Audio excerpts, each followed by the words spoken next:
what is up guys? Welcome back to another video. Today we're going to be doing here a deck profile for my updated Aegislash deck. Now this deck I featured on the channel before, however I would say that the previous version of this particular deck wasn't the most ideal version of it.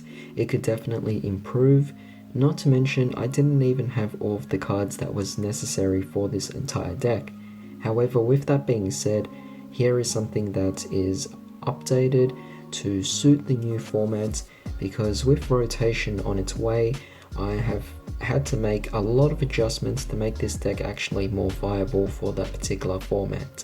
So that means no more Dedenne GXs, no more Pokemon Communications, no more Pokegear 3.0, a lot of the great cards that were actually just really relevant and key staples in all of these decks, and keeping them up at the top are unfortunately going to be rotated out. However, the good thing is at least it's even around every deck. They're all generic and it's not necessarily targeting a specific deck.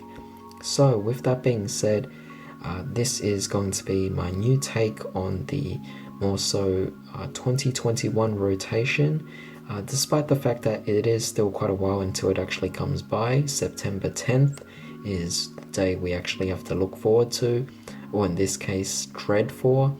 But with that being said, I would like to remind you guys to drop a like, comment, subscribe and hit that bell notification as well. It really does help with the channel. I noticed that a lot of you guys aren't even subscribed, but you're still watching these. Please subscribe, it really does mean a lot. But without further ado, let's just begin. So starting off with the Pokemon here, we obviously have to have our two Aegislash.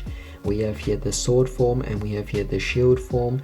Definitely fantastic. To be honest, I would have actually assumed these were the legendary Pokemon for sword and shield because of the fact that they were designed in such a way. But you know what, I guess it's fine. This is still something that I find to be quite amazing for what it is. I absolutely love it and I'm so glad that I have both copies of it now. So they essentially can switch out in each turn.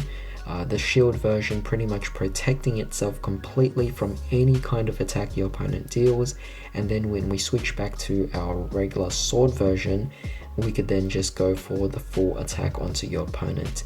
You could potentially play other cards here to boost up your own attack. That could definitely work. But I do like this whole cycle of attacking and defending because of the fact that sometimes you don't want to lose to your opponent and you don't want to give them any kind of prize cards whatsoever. So it's like this absolute defense that your opponent can't get through.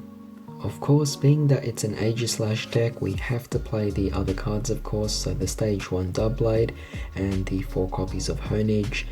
Since we're playing rare candies in this particular deck, it definitely makes it a lot better for us to cut down the Doublade into 2 copies. That way we don't have to clog up the deck too much and we could also reach our stage 2 a lot sooner. Now as for the new addition in this particular deck, I'm going to be playing here the Bronzong.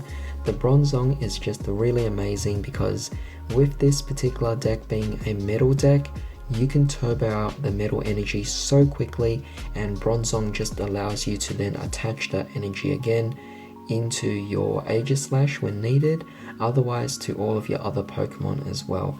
And we will get to that next Pokemon and actually talk about it being the secondary attacker. But Bronzong here is mostly meant to be a supporter and it works out really amazingly. Though 2 copies is all you really need because you don't want to clog up your bench too much, so that's something I always will go for. Moving on here, we have our supporting Pokemon, also our secondary attacker Zarcian V. Metal decks are still definitely very powerful, very strong, and even though we no longer have ADP in this rotation, Zarcian V still stands as one of the best cards in the actual format, turboing out all of your metal energies really quickly for any metal deck, and also having its powerful attack of Brave Blade. With an attack and an ability like that, how could you not play it? And of course it should come to no surprise that we're also playing Crowbar V, an absolutely amazing supporting Pokemon for the deck itself to draw more cards and manage more resources. However, as for the Eldegoss V, I wanted to play something that would work as a good alternative and not necessarily a replacement to Dedenne GX. As a result, I felt that Eldegoss V definitely suited that particular role. Next up, we have the more obvious cards. We're playing 4 copies of Quickball because what deck doesn't play Quickball? I mean, if you're playing some basic Pokemon, you definitely have to play Quickball. But being that this is also a stage 2 deck, we're going to be maximizing our way of actually getting out the stage 2s with rare candies. Being a metal deck, we are also going to be playing here the metal sources, 4 copies to maximize the copies of it, of course. And if any of our Pokemon happens to be knocked out while it's attached to energy, the metal sources could easily reattach them anyway from the discard pile. Fantastic.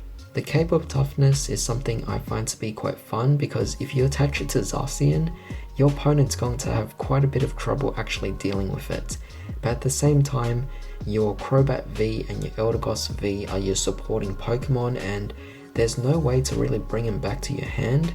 As a result, when they're out there on the bench, on the field really, they're kind of the vulnerable cards. You want to keep them to be the strongest Pokemon out there. As a result, the Cape of Toughness could actually save you from a few knockouts. Now, sometimes we need to manage our resources quite well and also keep our opponents guessing as to what you have out onto the attack zone. So the Ordinary Rod will allow us to recycle our cards back into our deck. We also have here Escape Rope and Air Balloon, allowing us to manipulate what's on the board and what's not, allowing some Pokemon to take the attack first and then switch back, allowing your main Pokemon to go into the attack. Next up, I'm playing 2 copies of Evolution Incense, a really amazing card because we're playing so many Evolution Pokemon, so playing at least 2 of these definitely is an efficient move. We are also going to be trying out here 2 copies of Rusted Sword. I figured this might actually be really fun to test out with the Zarcian V, since we're now using it as a secondary attacker. To boost it up with this particular card would definitely be quite amazing. For supporters, we're going to be playing here 2 copies of Boss's Orders. Sometimes we still have to manipulate the board into our advantage, and at the same time we also have a Disruptor, Marnie, being very fantastic here, but sometimes we don't even get the cards we want in our hand. What better way than to shuffle it back in and then draw a new hand. Moving on, we're going to be playing here 4 copies of Research. We want to draw out our resources as quick as possible. It's definitely well worth it. But we are also going to be playing 2 Coding Energy here, removing any kind of weakness against a potential fire deck out there. Though I will say that after rotation, fire would most likely be dead, so let's make it worse for them by taking away the weakness as well. That way they lose their advantage. And finally, we're going to be playing here our 8 copies of the Metal Energy.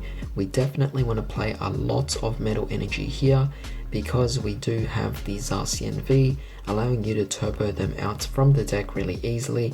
But at the same time, even if they do go to the drop zone or the discard pile in this particular case, you could easily reattach them anyway using your metal sources.